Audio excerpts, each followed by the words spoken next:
The broken relationship, how to heal a broken relationship. Relationship advice for women and for men. My gosh, throughout our life and these days and times, haven't we all been through periods of times in relationships where we just, we fail. We fail so often. How to save your relationship. I'm going to give you a principle from A Course in Miracles that makes sense, that will help you maybe heal the unhealthy relationship that might be going on in your life. Abuse and violence or cheating and infidelity in marriage are not the only things that are the ingredients of an unhealthy relationship. Now, as you're listening to me, please keep in mind that in the description area down below is a wonderful link called Mend Your Marriage Today. It's a great video that I urge you to take a look at because it's very powerful. Hey everyone, James Nussbaumer, and thank you for visiting another episode of Everyday Miracles Moment on video, and welcome to my studio today. But let's look at how to heal a broken relationship by avoiding particular ugly traps.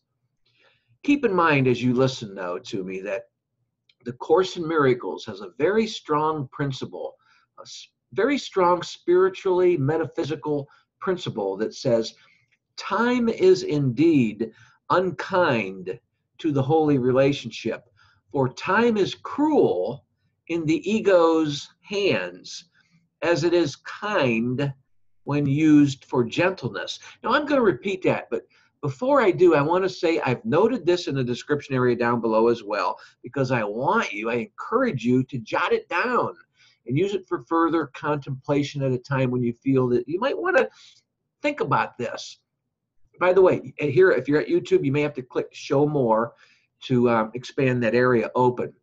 But the Course in Miracles has a principle that states time is indeed unkind to the holy relationship, for time is cruel in the ego's hands as it is kind when it's used for gentleness. That's pretty powerful if you really, with your spirit, take a look at that principle.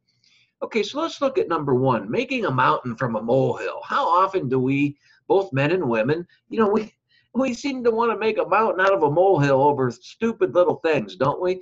But do you want to live in peace with the woman or the guy that you fell in love with? Don't you want to live in peace with the woman or guy you fell in love with? Speaking of that, read more at my blog, where I'd written a detailed article. It's quite lengthy, but I've put it into some very easy to understand words. It's been well received, and it's about exploring when common relationship problems crop up, what to do to rekindle the old love. And the link to that article is also in the description area down below as well. But in specific, suspect your analysis. What I mean by that is, suspect your ways of thinking sometimes. I mean, right away, designating an unfavorable, say, sentence or a phrase to your spouse because you're angered, or a gesture, or which you didn't understand well, maybe something, and you accused him or was kind of harsh, him or her, okay? And leads to misconceptions, which, kills off any love in the bedroom maybe tonight, right?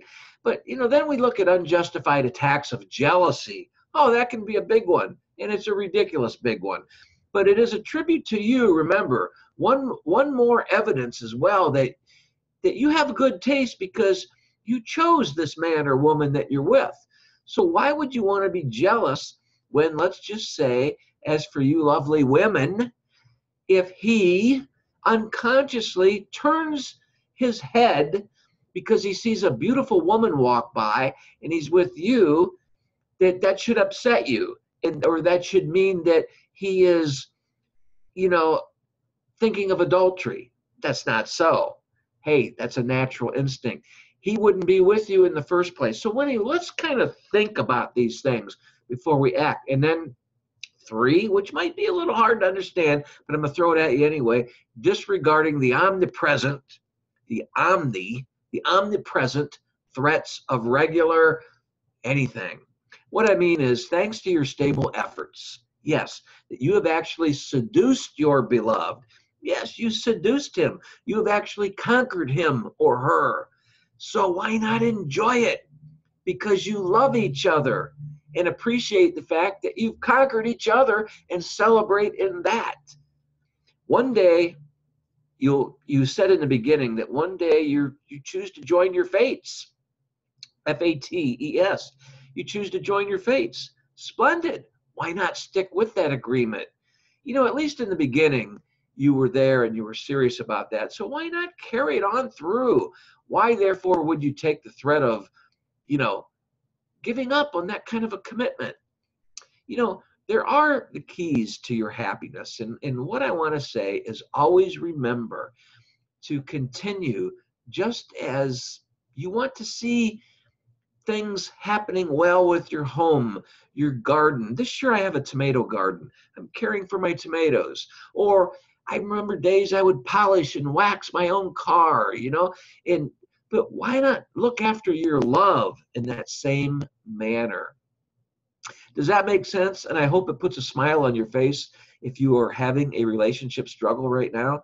And I hope that you will also maybe follow my A Course in Miracles newsletter, which is also in the description area down below, a link there for you. And please follow me on YouTube. I would love to have you as a subscriber on YouTube.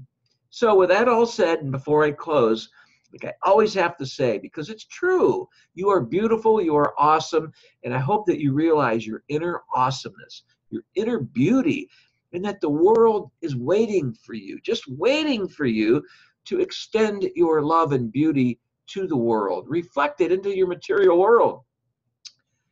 Therefore, that makes your life situation just a wonderful life situation. And that makes the world a better place.